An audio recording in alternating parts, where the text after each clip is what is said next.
Hello and welcome back to AP Lazer Live Workshop. I'm your host, Alicia Vanderpool, and regularly I'm joined by my co-host, Aaron McClung, but he was unfortunately unable to make it to today's shoot. He'll be back here next week though, same time, same channel. So welcome and thank you for joining me. Let's just dive right into today's topic, skateboard customization. Alright. If we cut to my computer screen here, I'm just going to jump right into it. I'm starting from Photoshop. I've got a couple different files we have ready to make, but we got a couple different routes you can take. We have a grip tape where you can cut out different types of grip tape, or you can do engraving right onto your board. It all depends on whether or not you're going to directly use the board as an actual skateboard or if you're going to use it as a display piece. I would recommend if you're going to be riding on the board to just cut out the grip tape, but we're going to start out with a file for how to engrave the board directly and kind of work on just kind of a nice little art piece. For me personally, I'm not a skateboarder. I don't think I've ever even stepped foot on a skateboard, so it's just kind of something cool that I can display in my room or in the studio here. So if I go into my, I'm just going to start right out in Photoshop here. I'm going to go ahead and I'm going to start a new file. See if we can get that up there. Alright. And I already have a layout saved from working on previous files here. But you want to make sure that your file is sized to whatever board you're going to be working on. The board that I have is 31.5 inches by 7 3/4 inches. So you're just going to want to play with that width and the height there. Make sure you're set on inches and not pixels or centimeters or whatever. Or if you're using a different type of measurement, that's completely fine as well. I like to set my resolution to at least 300. You can bump that up all the way to 1,000 and kind of work from there if that's what you like. If you're doing kind of more, high res images, it's good to start there, but 300 works pretty good for me, especially since what I'm doing is more going to be vectorized images.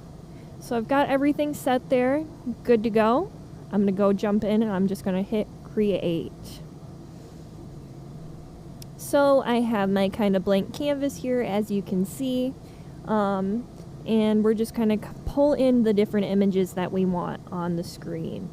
So if I go back to my desktop here, you can see I've got kind of 3 different files that I made that we can kind of go along with. The one that I have currently running in the machine right now, it's a little bit longer of a run, so we had a head start on there, but it's going to be these kind of Japanese oni mask kind of things. So I'm going to work on that. So I'm going to go ahead. I have my different files that I can open up here. So if I go back into Photoshop, do File Open, just right here. I'm going to open those images that I want. So back on my desktop here, just go until I find whichever images I'm looking for. We've got the Oni mask drawing.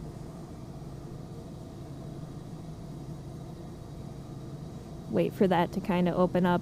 And you can see this is something that I'm going to start with.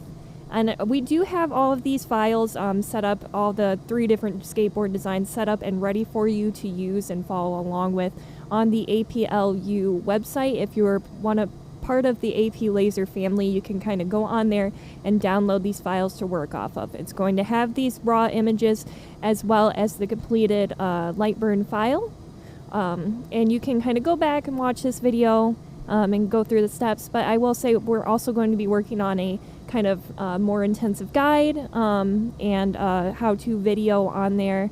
But feel free, if you're on there, if you're part of the AP Lazer family, go ahead, log in and download these files, and you're free to use them however you wish.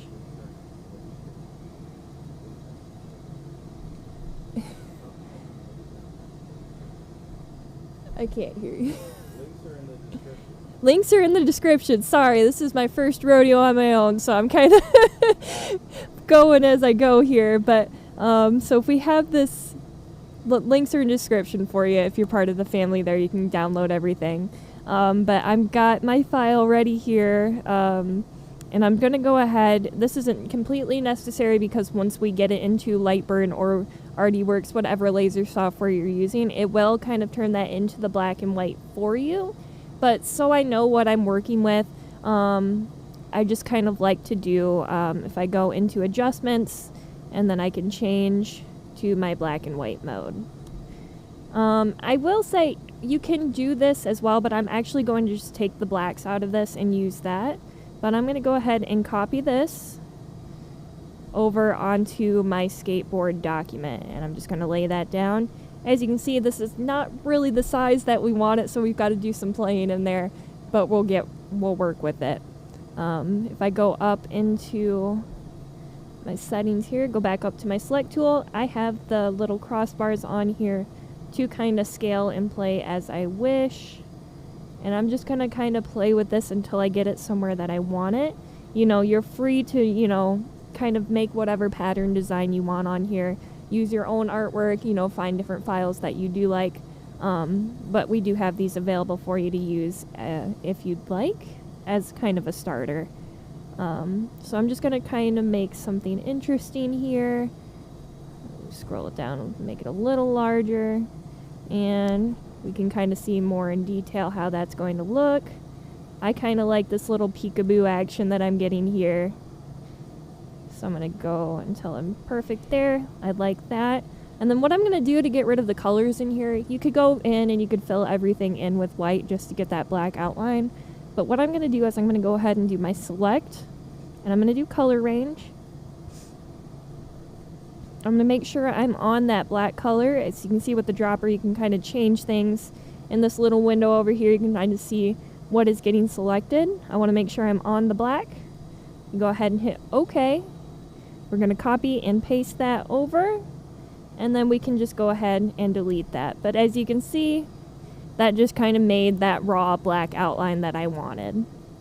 And then I'm just going to go ahead and I'm going to copy and paste this layer again. But I'm going to go over here and I'm going to kind of just rotate it the other way around, just so I have something kind of interesting. And then just place it where I want it there. Let's kind of line it up right on the edge there. Perfect. And so, you know, that's, you know, you can play with things and place things wherever you want it. I just got something that I thought was a little bit of an interesting design and went from there.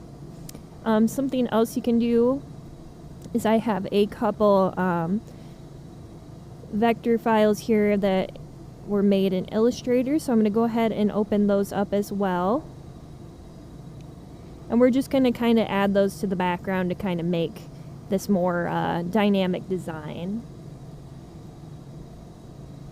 And again, feel free to use whatever artwork you like. This is just something that I was playing with that I really thought looked cool on the skateboard.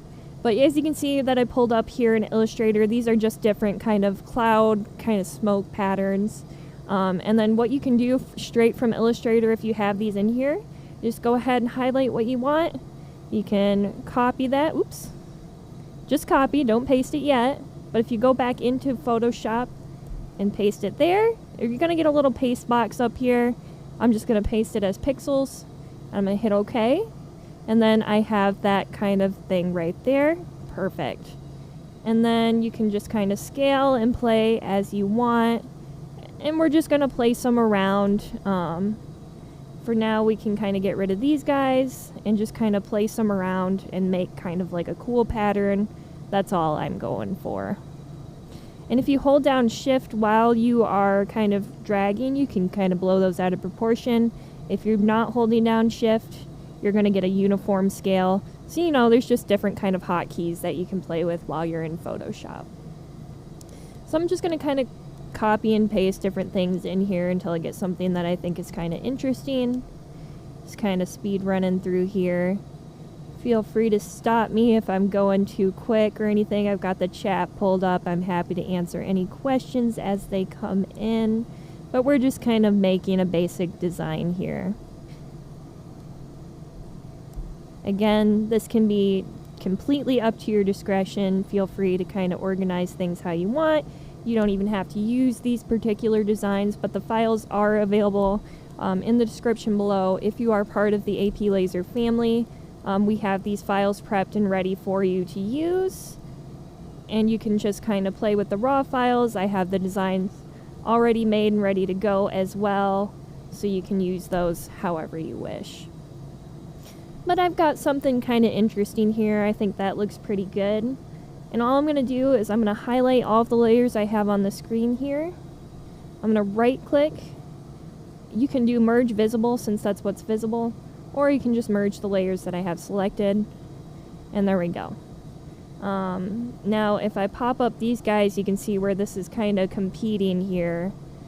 So I'm going to go ahead and I'm going to merge the two faces into one. I'm going to pull those above. And you can kind of see where it peeks through, but obviously we don't want that competing design in there. So we're just going to kind of run through. If I hide the little cloud guys, I'm going to go back to that select tool I was on before. We're going to do color range. We're going to do those black lines again and hit OK. And then down here, we can expand our selection. And about 30 pixels is what I thought looked nice. So I'm going to go ahead and hit OK. And you can kind of see how that expanded around. If I zoom in a little bit here, you can see a little bit better. But now it's not directly on that black line. It gives you a little room. But if I go back down to that bottom layer, I can just delete everything under there.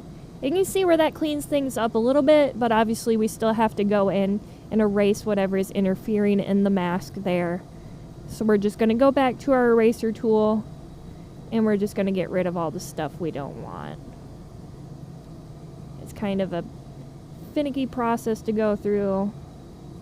It's a little easier if you're not using your trackpad on your computer, but you know, it's what I have, so it's what works, and we're just going to kind of quickly clean things up a little bit. While I'm doing that, I'm happy to answer any questions anybody might have. Feel free to throw those in. If I'm moving too fast, let me know. Again, it's my first time doing this on my own, so I know it's going to be a little bit on the rough side, and I'm sorry about that. But I just kind of wanted to do more of an in-depth kind of design process. You can kind of see where my files come from, how things work on my end. As well as give you a little bit of insight into how to create your own files.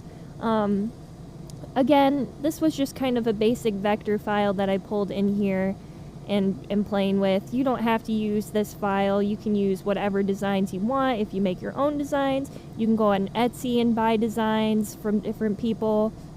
You know, go ahead, go on Fiverr and different things like that and hire people to help you with designs. Just make sure that if you're doing anything like this and you're making like any licensed characters or anything like that, you're just doing that for yourself or as a gift.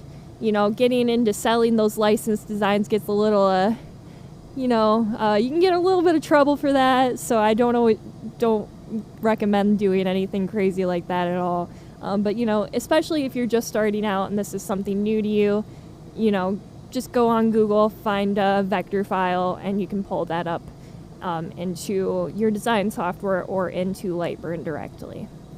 But now I've got that kind of cleaned up, and we can pull that layer back up here, and you can see how much better that looks now. There's nothing interfering. It gives it a little bit of space and breathing room around there.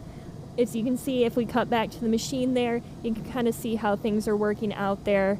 But it gives you just kind of something to play with. You can add different, your logo. You can add different things in the middle there. I believe I had another vector file that I worked with. It's just kind of different borders. And again, the clouds and the borders that I'm pulling up now, these are just stock images that I work with and kind of play with into my design. So I just kind of pulled in one of these borders. I really like the way this one looked, so I'm just going to copy that again, just like we did with the clouds. We're going to go ahead and paste that in here, hit OK, and just size that to where we want it. I think that looks pretty good. I'm going to go ahead and get it snapped into the center of my design. And then we're going to do the same thing we did with the mask. And we're going to go ahead. I'm going to hide everything except that border. We're going to do select, color range, highlight that black, hit OK. And I'm not going to do the expand on this one just because I want the clouds kind of meeting with the border on this. It doesn't need as much breathing room as the design for the mask did. So I'm just going to say this is a good selection. I'm going to go back to those clouds. I'm going to go ahead and erase that, everything in there. And then we can go back in and we can clean up kind of the things that we don't want. So again, that's really easy just with your eraser tool. You kind of go in, clean things up a little bit, get rid of the things in the middle so it's not distracting, and just kind of get rid of things. You could also use your lasso tool to kind of erase things a little bit quicker. I like to go in with an eraser just to make sure I'm not missing anything. But if we do pull this back up, you can see that's nice and clean now. And then we can go ahead and I'm going to open up another image of just our AP logo. And so we have that here. I'm going to go ahead and open that file up. And then we have that here, so I can just copy and paste that. So I'm just going to do a select, Control A, Control C. And we're going to paste it in here.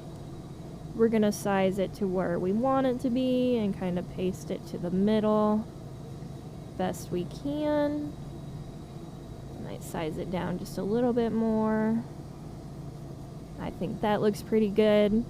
And then all we're going to do to finish up this design, I'm going to go ahead and flatten everything here so we can just merge visible. Now we have, you can see down here, we have just kind of one big file. And then I'm going to go back up to image, or let's go back. Let's get rid of that background before we flatten, and then we'll merge visible. And then we're going to go up to image, adjustments, and levels, and then we can just turn everything all the way down so we just have that black vector. You can keep the background on or not. Just because this is a vector design, we don't really need it. So I'm going to say this looks great. I really like where we're at.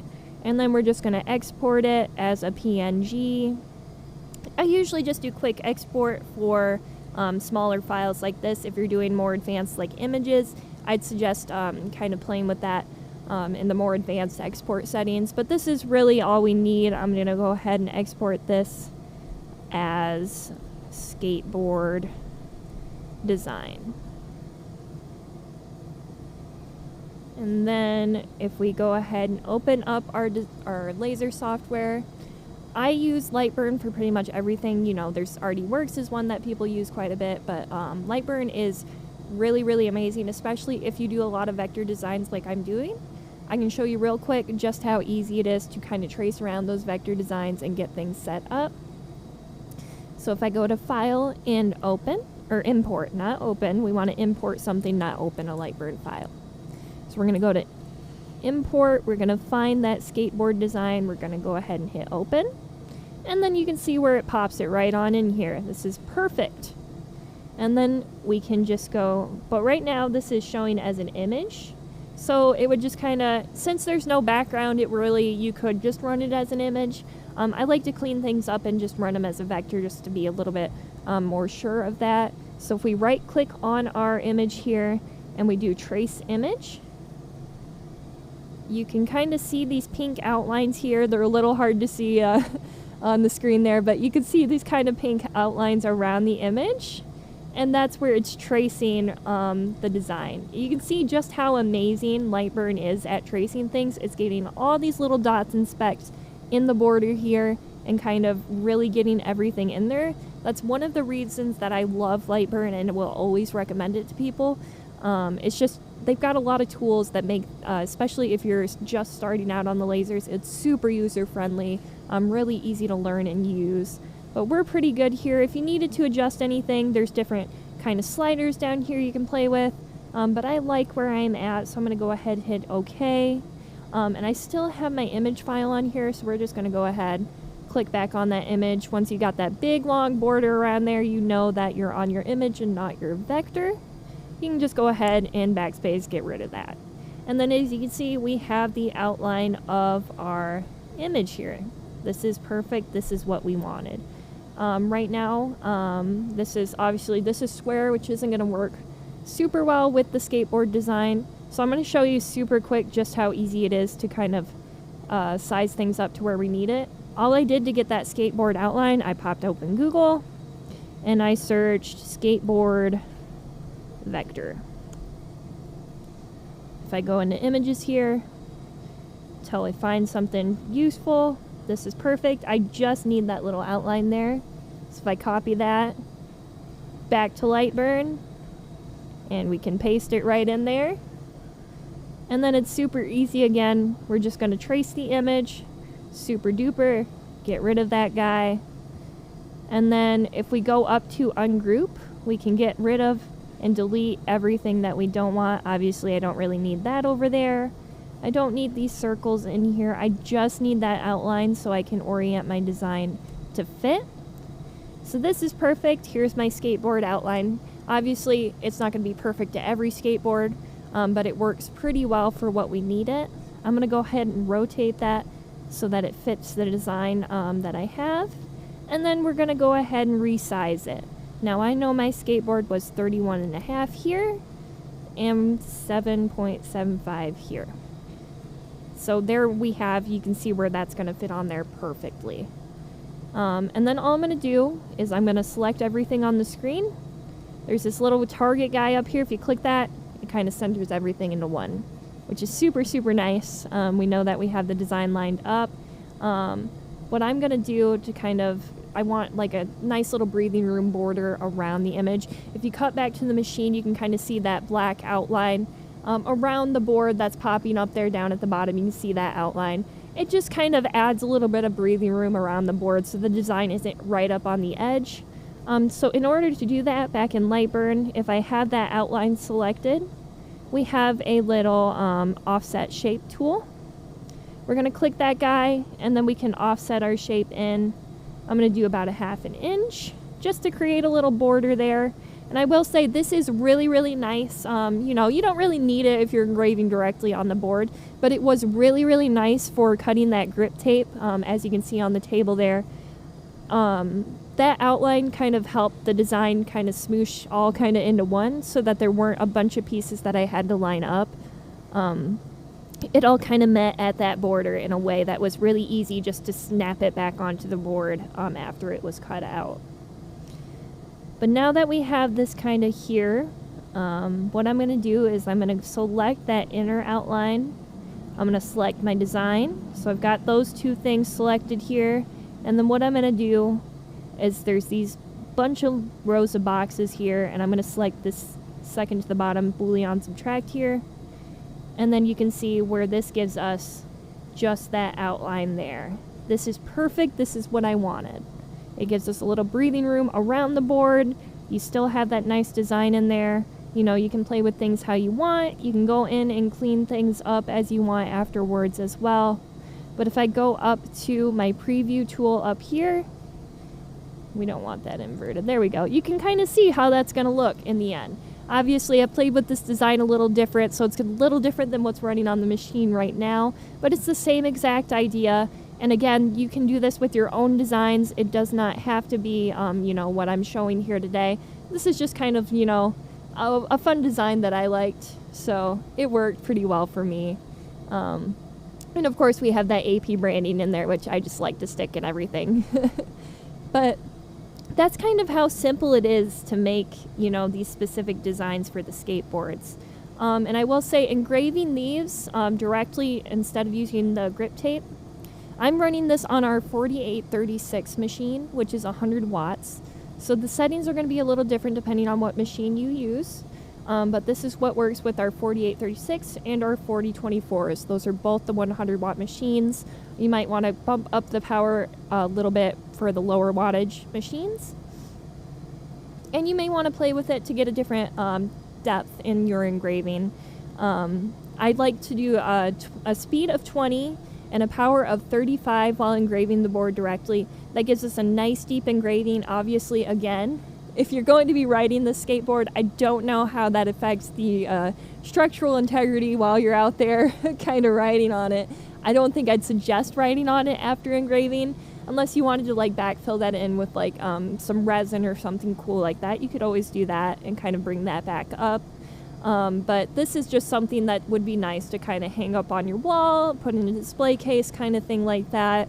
You've got this really cool engraving, and then you can also, if not for you, you can, sell these on your website with your own designs, kind of things like that. You could have people send in their designs that they want on it and sell them to them that way. There's a lot of different opportunities that you have there. And it doesn't have to be vectors like this either. You can do, an image.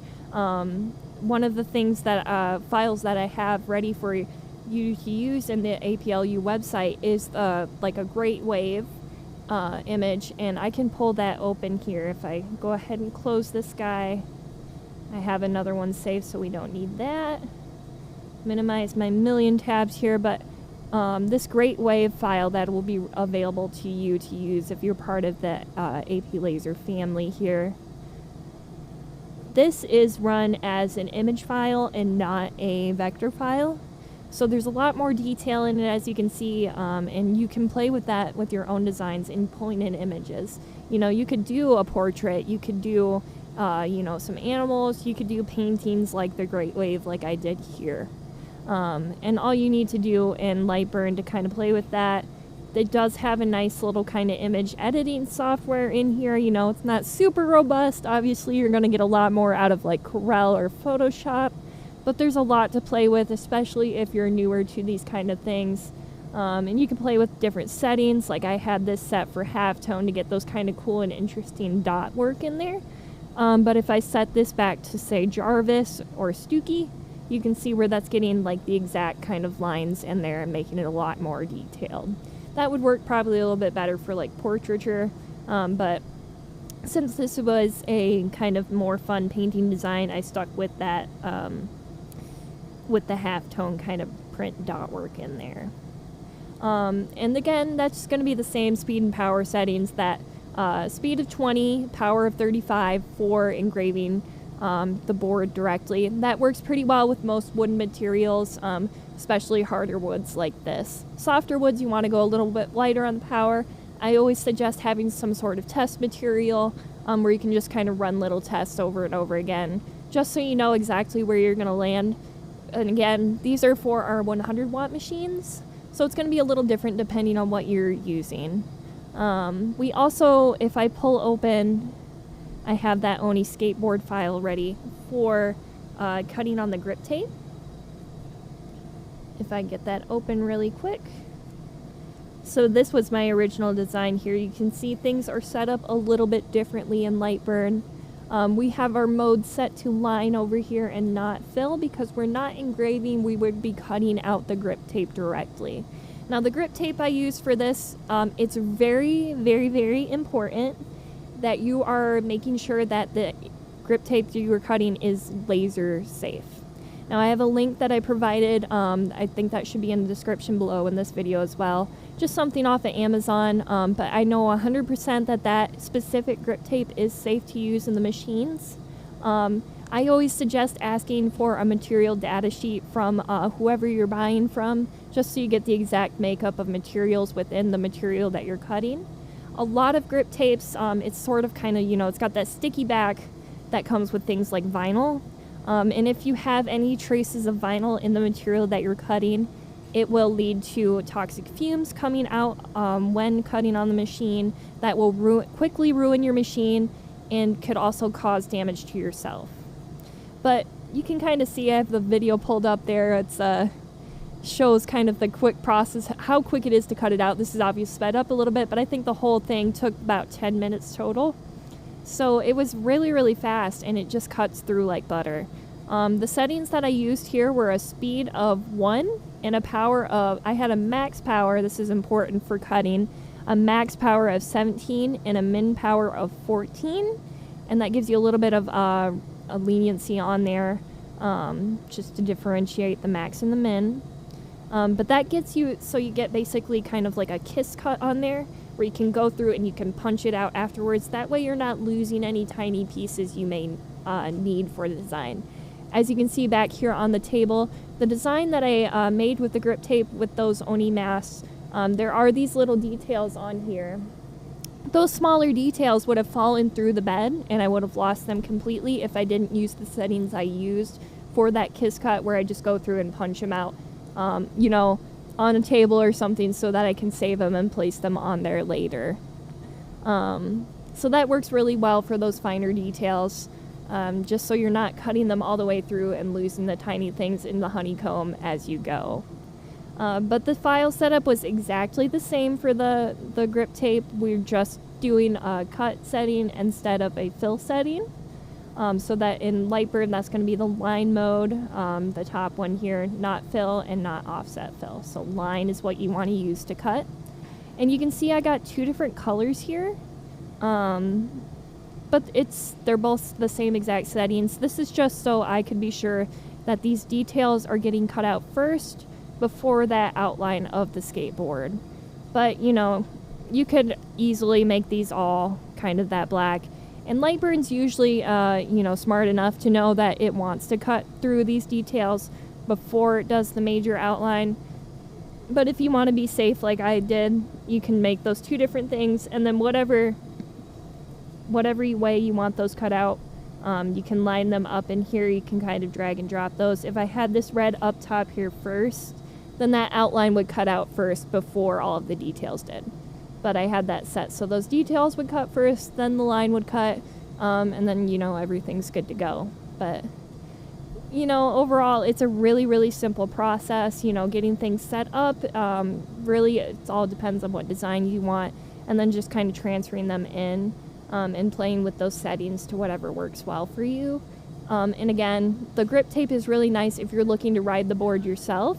But if you're looking to have a nice display piece, you can engrave it directly and kind of get, you know, more detailed than you can with the grip tape, which is more, I'm not sure how well a portrait would show up with the grip tape, but obviously vector designs work really, really well. And we do have a link to both the skateboards that I've used in this video, as well as that grip tape. These are both just super cheap items from Amazon. And again, with that grip tape, just make sure you either have that material data sheet handy from the manufacturer, or you know for sure that it's been cut on machines before and is laser safe. That way you're not hurting yourself, you're not hurting your machine. Just make sure there's no traces of vinyl or PVC within that grip tape so that you know, you don't end up hurting yourself with it. It's usually pretty easy to spot when things are going wrong. I know vinyl kind of emits like this thick green smoke. If you see anything like that, stop what you're doing right away. Make sure you have your ventilation on, and I'd suggest just going outside and getting some fresh air for a couple minutes while that kind of airs out. But the things that I used here today are all laser safe, you know. I ran them, I'm still here, so that's a good sign, but you know, it's all pretty well and good there. But I think that's pretty much where we're at. Does anybody have any questions or anything I can backtrack on? I've got the chat open here. I'm happy to ask anything that pops up. You know I went through everything really fast. Again, we've kind of restructured our lives here to kind of meet a better system. It's going to be a lot easier when we have when Aaron's back and I have someone to bounce off of. But if there's anything I can answer for you, just let me know. Going forward, I'd love to have some, you know, if you have some questions, just, you know, you can shoot us an email. That's the live workshop email. But aside from that, I know we had a question coming in before from Shauna here. Let me pull it up on my screen just so I can remember there. Shauna Bradley asked a good way of getting sticky residue off of items after you put it on. I know, like, if I were to want to redesign the skateboard here and get that grip tape off, it's probably more than likely going to leave a sticky residue on there. You know, there's a lot of different ways you can go about that depending on the material. I know for something like this where it's just the plain wood there, I use Goo Gone, just spritz it on there, let it sit for like a minute or two and wipe that off, and that works perfectly for me. I know I worked on a wooden guitar, a couple weeks back, and I had masking tape over that I needed to get off, and it was kind of gunky and stuck, and it was horrible. I just sprayed a little bit of Goo Gone on top of there, wiped it all off, and that kind of scraped off really easily for me. So I'd suggest Goo Gone for sure. That really, really helps. Depending on if you like painted it or anything like that, it might affect the paint on the material, but I'd say for the most part it's pretty safe, just to use that and get it off. Aside from that, I think that's really all we're at for today. I thank you for bearing with me as I kind of went through this on my own and ventured on there. Remember to like, subscribe, click that bell icon just so you're notified when we go live again. Aaron will be here with me next week, so things are going to be go a little more smoothly. Again, if you are an AP Lazer owner, you can go to university.aplazer.com for more details. We have those files ready in there, and we are going to start uploading how-to videos and guides on there for you as well. Please remember you can check out aplazer.com/shop as well for wholesale laser engravable products. We're going to be featuring more of those on our different lives as we go, but we've got a lot there to choose from. We've got different Facebook user groups as well that you can we have a user group for owners, and we have a before your buy where you can answer we can answer different questions for you in there. But aside from that, we've got our different socials. Feel free to connect with us on there and tune in with us next week. Aaron will be back, and we'll be tackling different things like engraving bricks, rocks, and stone with our AP Lazer machines. But aside from that, I'll see you later.